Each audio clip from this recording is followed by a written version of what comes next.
I rented the alien woman for one night, but now she wants to stay with me forever. Jackson Ward had been talking to the coffee maker for 3 weeks before he admitted he might have a problem.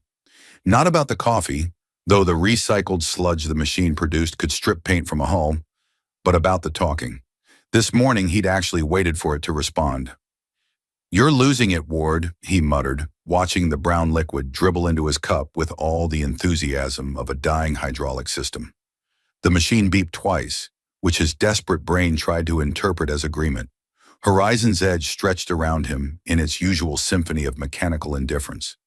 The whisper hum of air recyclers, the periodic clank of the station's structural supports adjusting to temperature fluctuations, the distant rumble of the ore processors that justified this outpost's existence in a sector of space so remote that the nearest inhabited system was 3 weeks away. At maximum burn, Jackson had been here for 8 months. His pilot's license was current, his ship sat fueled and ready in docking bay, 7, and he had exactly 0 cargo contracts because the mining conglomerate that owned Horizon's Edge had its own fleet, and everyone else thought the frontier was too expensive to bother with. So instead of flying, Jackson fixed things. Yesterday, he'd recalibrated the sensors in the hydroponics bay after they'd started reporting that the tomatoes were achieving sentience. The day before, he'd replaced air filters in the eastern habitation ring, a job so monumentally boring that he'd started narrating it like a nature documentary just to stay awake. Here we observe the lone maintenance technician in his natural habitat, slowly dying inside while particles of dust mock his life choices. The coffee maker beeped again. Jackson took it as sympathy. He carried his cup to the observation deck, his daily ritual, watching supply drones drift between the station's processing modules like mechanical fish in an aquarium of stars. Beyond them, the void stretched infinite and utterly empty of human contact. 3 other people lived on Horizon's Edge. 3. There was Chen in processing, who worked opposite shifts and communicated exclusively through maintenance tickets. There was Yuki in communications, who Jackson suspected might actually be an advanced AI because no human could be that efficiently monotone. And there was Rodriguez, the station administrator, who Jackson had seen exactly twice in 8 months, both times as a flickering hologram reminding everyone about updated safety protocols. "This is pathetic," Jackson told the viewport. The viewport, displaying admirable restraint, declined to comment. He pulled up his datapad, scrolling through the station's limited network access with the desperate energy of a man who'd already read everything interesting 3 times. News from the core systems was 4 weeks old. Entertainment feeds cost more than he was willing to pay. Educational courses on advanced astrophysics had lost their appeal around month 5. His finger hovered over the message interface, considering another attempt at contacting his sister on Mars. But their last conversation had devolved into her asking when he was going to get a real job, and him explaining that piloting was a real job if anyone would actually let him do it. That's when the advertisement appeared, bleeding through his ad filters with the determination of a particularly aggressive algorithm that had identified him as precisely the kind of desperate it catered to Tellurian hospitality services. Because space doesn't have to be lonely. Jackson almost deleted it. He actually had his finger on the dismiss icon when he saw the tagline. Conversation companionship. Connection. Professional. Discreet. Human. Well, humanoid. The species designation clarified that. He read the details with the careful attention of a man trying to convince himself he wasn't seriously considering this 8-hour contracts. Vetted companions, trained in cultural sensitivity and interpersonal dynamics, available for social engagement, intellectual discourse, shared meals, and the list got more specific here, but Jackson's interest stopped at someone to talk to who isn't kitchen equipment. The price made him wince. 3 months of his maintenance stipend, but he'd been saving credits for 8 months with literally nothing to spend them on except terrible coffee and the occasional protein bar that didn't taste like recycled cardboard. "This is stupid," he said aloud. The observation deck's environmental controls hummed agreement, or possibly just cycled the air. Hard to tell, he scrolled through the available companions, feeling progressively more pathetic with each profile.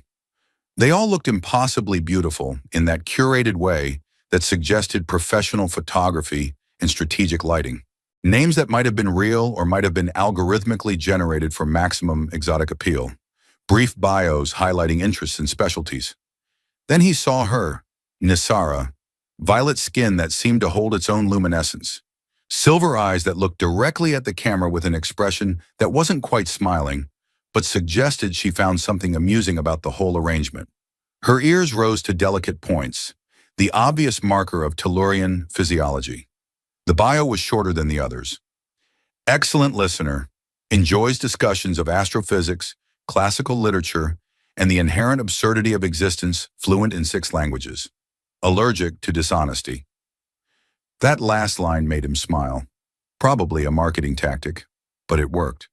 His finger hovered over the booking interface for a full minute before he pressed it, his heart doing something embarrassing that he refused to acknowledge. He selected the basic package. 8 hours, shared meal, conversation. The confirmation appeared with a cheerful chime that felt insulting given what he'd just spent. Booking confirmed. Nisara will arrive on the evening shuttle. Enjoy your experience with Tellurian Hospitality Services. Jackson stared at the confirmation, suddenly panicked. He had 4 hours to make his quarters look like a human being lived there instead of a gradually deteriorating hermit. He had 4 hours to remember how actual conversation worked. The coffee maker beeped, and this time Jackson was certain it sounded judgmental. Jackson spent 2 of those 4 hours cleaning his quarters with the manic energy of a man who'd forgotten what presentable looked like.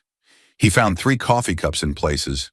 Coffee cups had no business being, a maintenance manual he'd been looking for since February, and what might have been a sandwich but had achieved a state of existence that defied easy classification.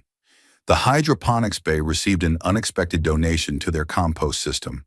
By the time he reached the observation deck overlooking the arrival bay, he'd changed clothes twice, rehearsed 7 different greetings, and seriously considered canceling the whole thing. His reflection in the viewport showed a man who looked like he'd been living on a frontier station for 8 months, which was accurate but not exactly confidence-inspiring. He'd trimmed his beard at least. That had to count for something. The evening shuttle materialized from quantum slip space with the characteristic shimmer of short-range drives, a small transport that serviced the luxury end of deep space logistics. Jackson watched it dock with the precision of automated systems, magnetic clamps engaging with soft thuds that resonated through the deck plating. His heart was doing that embarrassing thing again. He told it to stop. It ignored him. The airlock cycled. Standard decontamination protocols ran their course with bureaucratic thoroughness. Jackson realized his hands were sweating and wiped them on his pants, which was definitely not obvious or pathetic at all. Then she stepped through. Nisara moved like someone who'd learned to navigate 1,000 different gravities and somehow made them all look natural. The station's harsh fluorescent lighting, which made everyone else look vaguely corpse-like, caught her violet skin and turned it into something that belonged in better poetry than Jackson could write. Her silver eyes swept the arrival bay in a pattern he recognized immediately. Exits first, potential threats second, cover positions third. Professional paranoia. He did the same thing, every new station, every unfamiliar dock. She wore something that looked comfortable rather than calculated, which he appreciated more than he'd expected. Her ears rose to those delicate points, catching the light, the most obvious sign that she wasn't human, though something in the set of her shoulders suggested a weight that transcended species barriers. Their eyes met. Jackson's carefully rehearsed greeting evaporated. "You must be Jackson," she said, her voice carrying an accent he couldn't quite place, musical but not performed. "I'm Nisara. Thank you for not making me guess which lonely pilot in the arrival bay was my appointment. I've had to play that game before. It's awkward for everyone." Jackson laughed, surprised. "I considered making a sign, but I wasn't sure if that would be charming or deeply sad." "Probably both. The best things usually are." She approached with her hand extended, a human gesture that she'd clearly practiced, but made her own. Her grip was firm, warm, real. "So 8 hours, that's either going to feel very long or not nearly enough, and we won't know which until we're done." "Optimistic and ominous, I like it." Jackson gestured toward the corridor leading to the habitation ring. I should warn you that my quarters are nothing special. Also, the coffee's terrible. Also, I've been talking to kitchen appliances, so if I'm weird about conversation, that's why. Nisara's laugh echoed off the metal walls, genuine and unguarded. I once spent 3 days on a research station where my only companion was an automated lab assistant with a speech synthesizer stuck on aggressive enthusiasm. Everything was sample prepared with extreme success and calculations completed with magnificent accuracy. I almost spaced myself on day 3. 2. What stopped you? Spite mostly. I refused to let a machine with exclamation point problems win. She glanced at him sideways as they walked, something curious in her expression. You're nervous. Is it obvious? Your left hand has been twitching toward your pocket for the last 30 seconds. Either you're nervous or you're about to draw a concealed weapon, and given the security screening we both went through, I'm betting nervous. Jackson forced his hand to stillness. It's been a while since I've talked to someone who wasn't legally required to respond to my maintenance tickets. Well, I'm contractually obligated to be pleasant, so we're not that different. She said it with a smile that took the edge off, but Jackson caught something underneath. A resignation that spoke of too many contracts, too many stations, too many transactions disguised as human connection. They reached his quarters. Jackson palmed the entry panel, suddenly aware of every inadequacy in his living space. It was clean now, at least. The viewport dominated one wall, showing the slow rotation of stars as Horizon's edge completed its orbital path. His bunk was positioned to face it. The small table he'd set for dinner looked almost intentional.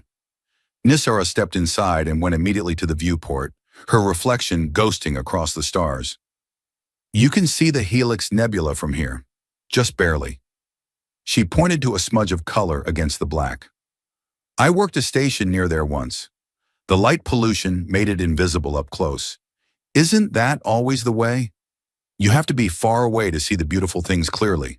Jackson moved to stand beside her, not too close, trying to read the subtext in her words. Poetic and depressing. We're 2 for 2. I contain multitudes.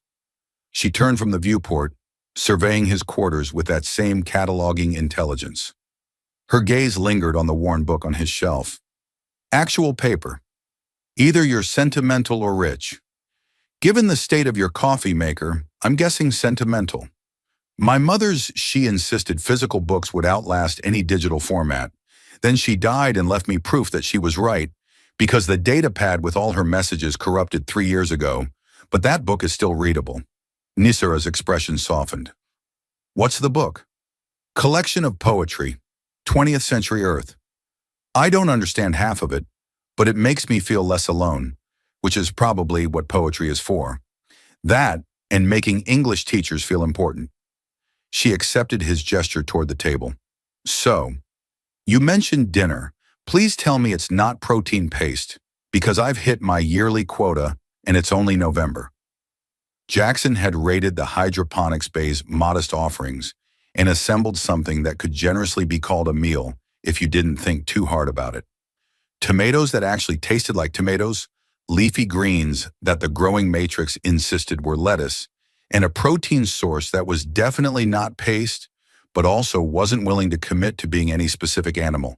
He'd even found bread, real bread, baked by someone in processing who apparently had both skills and too much free time. This is actual food, Nisara said, genuine surprise coloring her voice as she examined her plate. I was expecting ration bars arranged artistically. I considered that, decided it would be sad even by my standards. Jackson poured water from a container that promised it had been recycled from absolutely clean sources, which was technically true if you didn't dwell on what those sources originally were. The hydroponics tech owes me a favor. I fixed the pH sensors before they could kill everything. Plants are surprisingly fragile when you flood them with acidic water. My hero, saving vegetables from chemical death. She took a bite, and something in her expression shifted, became less performed. This is good, actually good. The last station I was on, the best they could offer was synthetic chicken that had never been within 3-star systems of an actual chicken. How could you tell? It glowed slightly in the dark. Chicken shouldn't do that.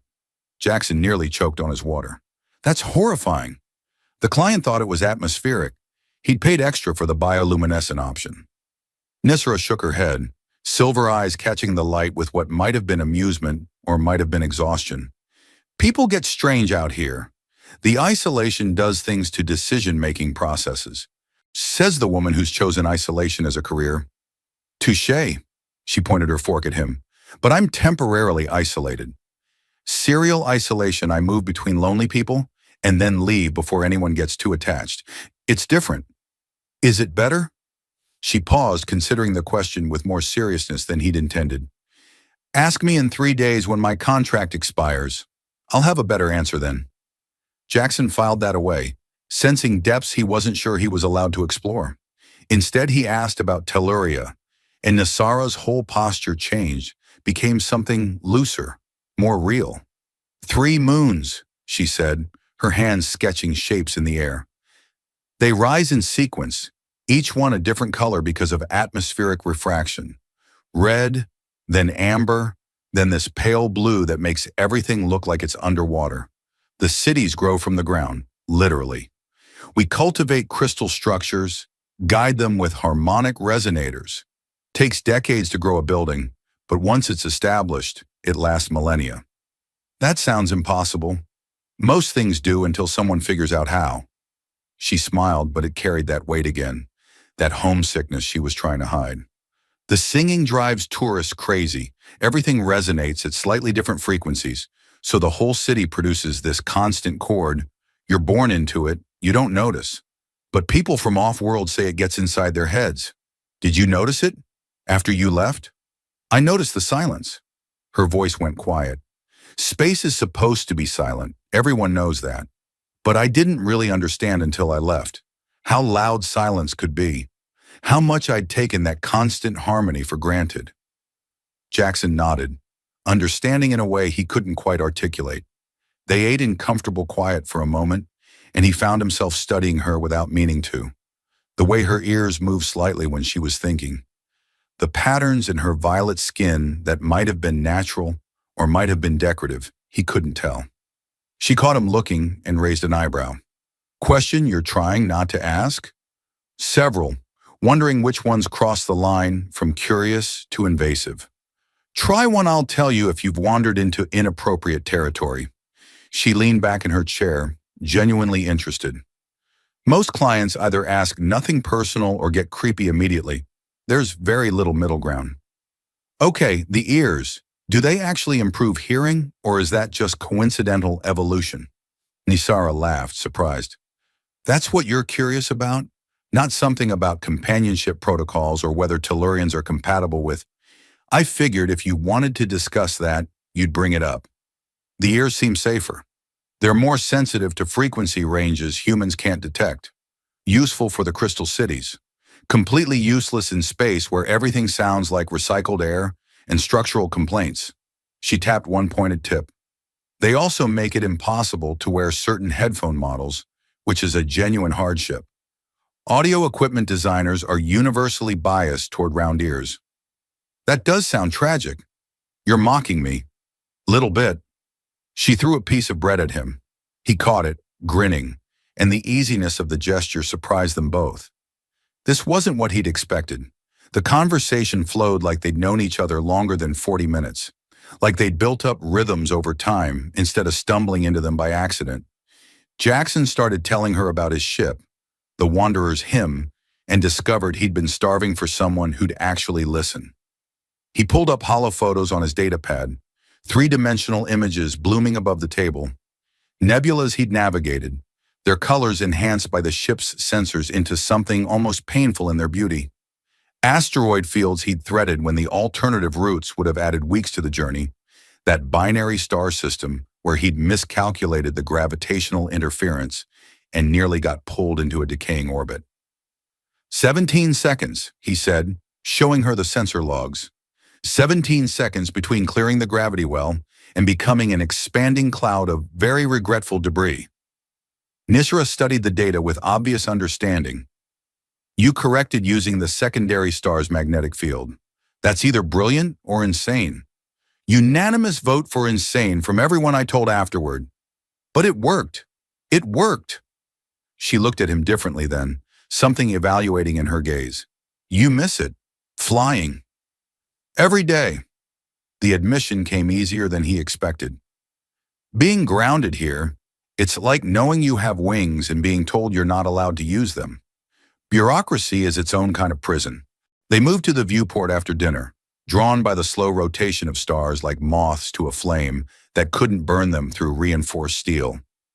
Jackson had positioned his furniture specifically for this view, the one luxury he'd insisted on when requisitioning these quarters. If he couldn't fly through space, he could at least watch it turn. Nisera stood close enough that he could feel the warmth radiating from her skin, a reminder that she was real and not another hallucination brought on by isolation. She pressed one hand against the transparent barrier, fingers splayed like she was trying to touch the void beyond. First time I saw space from orbit, I was 12, she said quietly. School trip, educational vessel with terrible stabilizers that made half the kids sick. But I stood at a viewport just like this and realized how small everything was. My city, my world, my problems. All of it just this tiny point of light in an ocean of dark. Terrifying or liberating? Both simultaneously. I cried and couldn't explain why. She glanced at him, silver eyes reflecting starlight. Do you remember your first time off-world? Jackson nodded. 17. Transport to Mars for flight training. I'd never been higher than the upper atmosphere. When the ship made the quantum jump, I threw up in my helmet, very dignified. The instructor said it happened to everyone, but I'm pretty sure she was being kind. Did you love it anyway? Immediately. The vomiting was just my body's way of expressing enthusiasm. Nisara laughed, that genuine sound that made his quarters feel less empty. I'm trying to imagine you as a 17-year-old throwing up in zero-G while simultaneously falling in love with space travel. It's a complicated emotional tableau. I contain multitudes, he said, echoing her earlier words. We all do. The multitudes are just usually less vomit-focused. She turned her attention back to the stars. You asked earlier if I missed home. Can I ask you the same? Earth? Jackson considered the question. I miss the idea of it. Gravity that doesn't come from spin. Weather that isn't programmed. The ocean. I grew up near the coast, and I miss the sound of waves. But the actual planet, the crowding, the noise, the way everyone's constantly on top of each other, I don't miss that. So you traded one form of claustrophobia for another. At least this one has better views. He gestured at the viewport. And fewer relatives asking when I'm going to settle down and contribute to the family legacy by becoming an accountant like my father. Your father's an accountant. 3 generations of accountants. I was supposed to be the 4th. Instead, I learned to fly and disappointed everyone efficiently. Jackson smiled without humor. My sister sends me articles about proper career planning. She means well. It's still annoying. Families are excellent at meaning well while making everything worse. Nisara's voice carried an edge he hadn't heard before. Mine stopped speaking to me when I left. Cultural expectations are very specific on Telluria. Leaving to work as a, she paused, choosing her words carefully, as companionship services. That's several levels below acceptable. Their loss? You don't know me well enough to make that judgment. I know you've been listening to me ramble about navigation protocols and near-death experiences for 3 hours without your eyes glazing over. That's enough data for a preliminary assessment. Jackson shifted his weight, aware they were standing closer than strictly necessary. Also, you have opinions about bioluminescent chicken that suggest depth of character.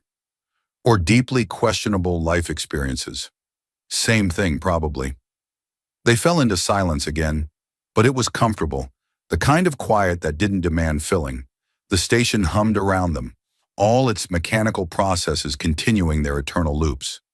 Jackson had stopped hearing most of it months ago, but with Nisara here, he noticed details. The slight whistle in the air recycler that meant the filters needed replacing. The rhythmic thump of the ore processors 3 decks down.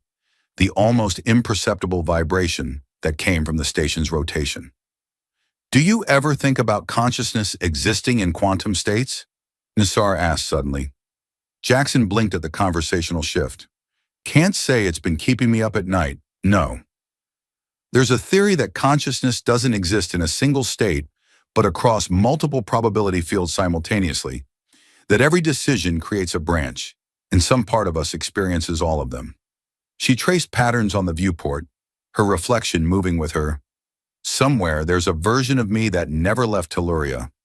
One that's happy there, maybe, or miserable, or dead, all existing in superposition until someone observes them. That's either profound or the setup for an existential crisis. Why not both? She smiled, but it didn't reach her eyes. I think about all the versions of myself sometimes, the choices that led here. Wonder if any of them made better decisions. Better by what metric? That's the question, isn't it? Nisra turned to face him fully, leaning against the viewport. You seem relatively well-adjusted, despite the talking to appliances situation. How do you avoid the spiral? The one where you question every choice that brought you to a remote station with 3 other people and terrible coffee? I tell myself it's temporary, that eventually contracts will come through, and I'll fly again. Jackson shrugged. Also, spite.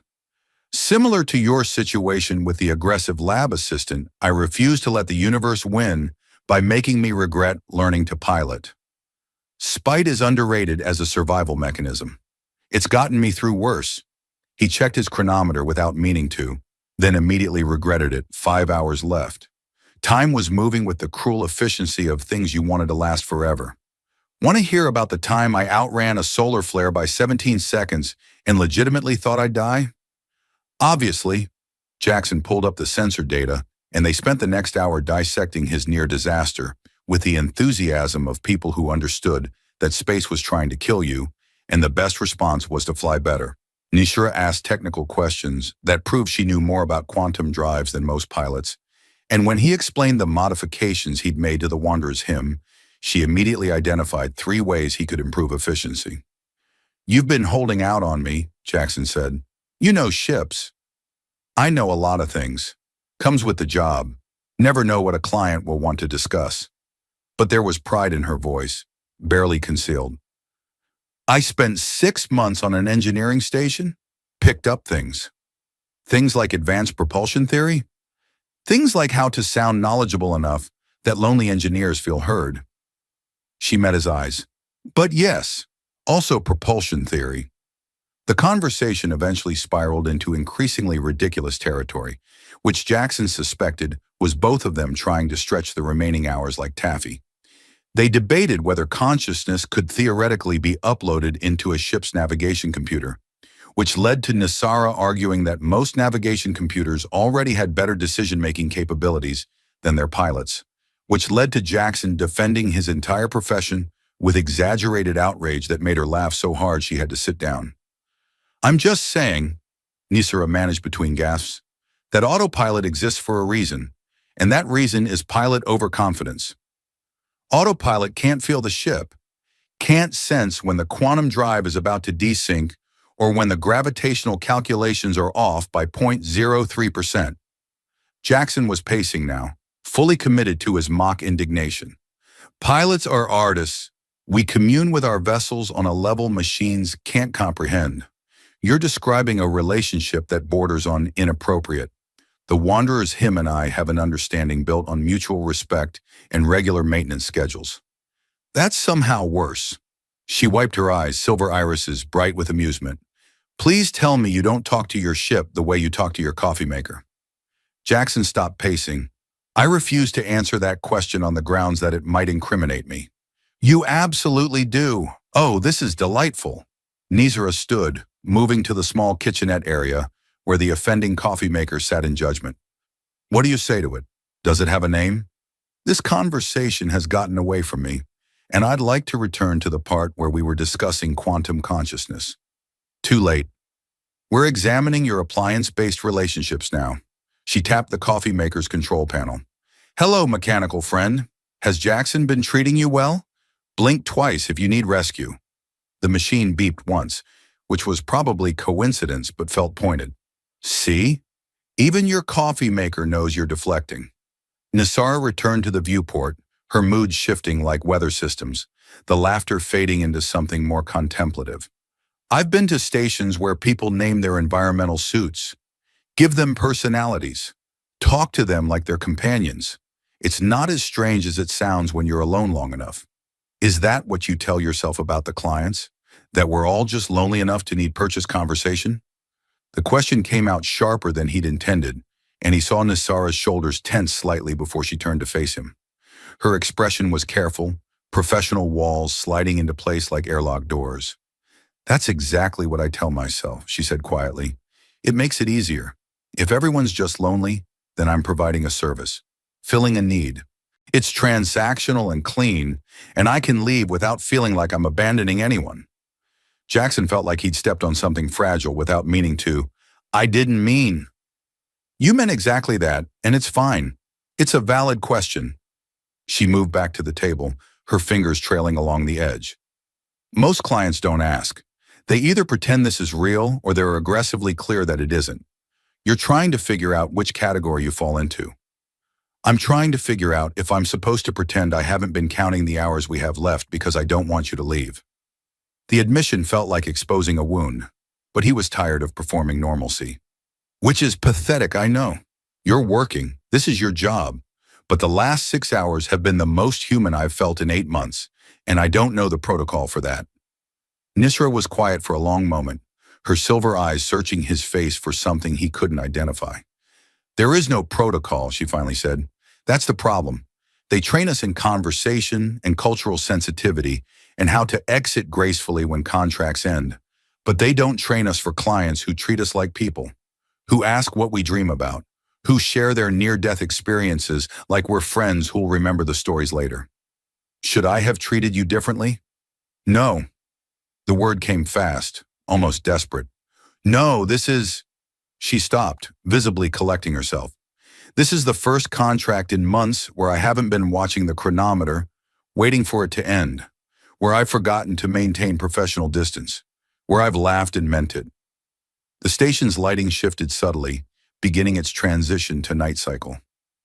The stars beyond the viewport seemed brighter against the darkening interior, and Jackson realized they'd burned through 7 hours without noticing 1 hour left.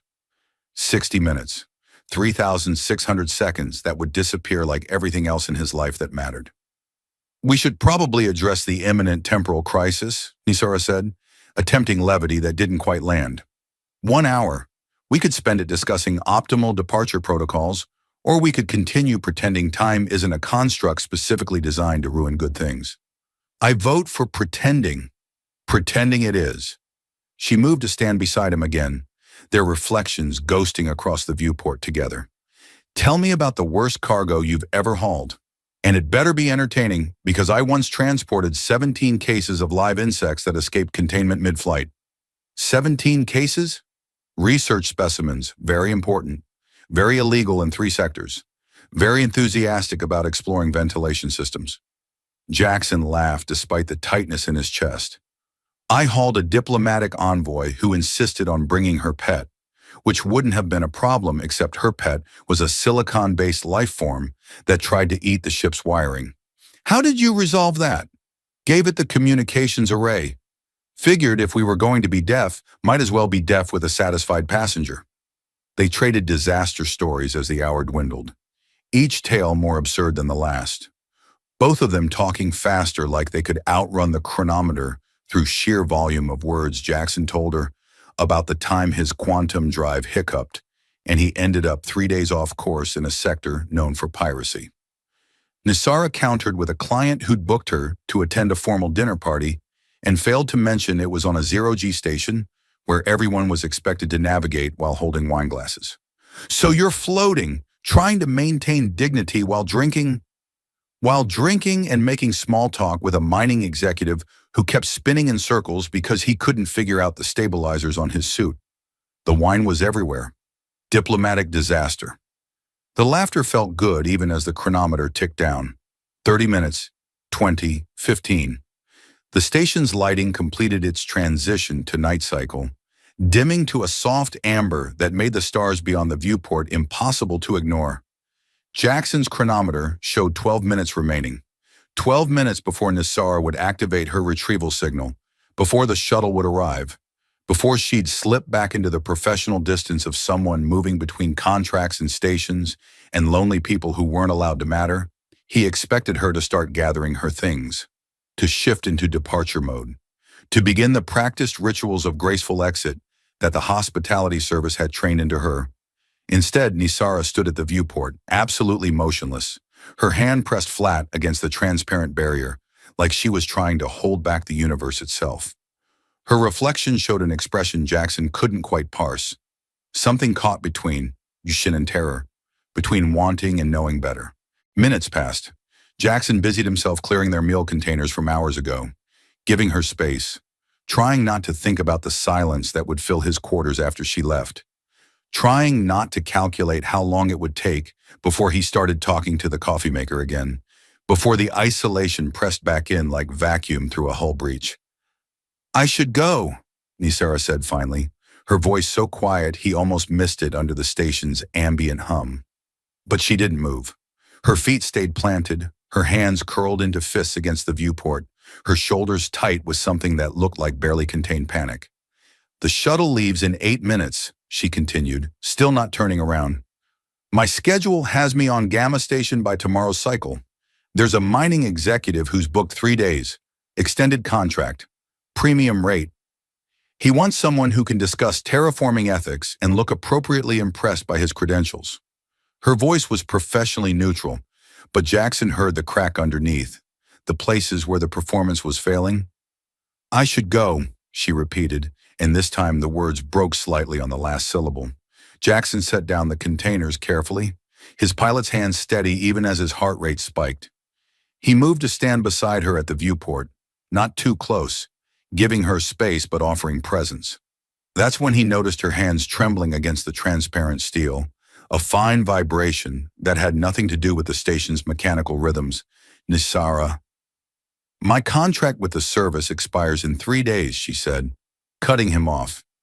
Each word measured like she'd been rehearsing this speech in her head for hours, maybe longer. "After that, I'm free. Free to choose.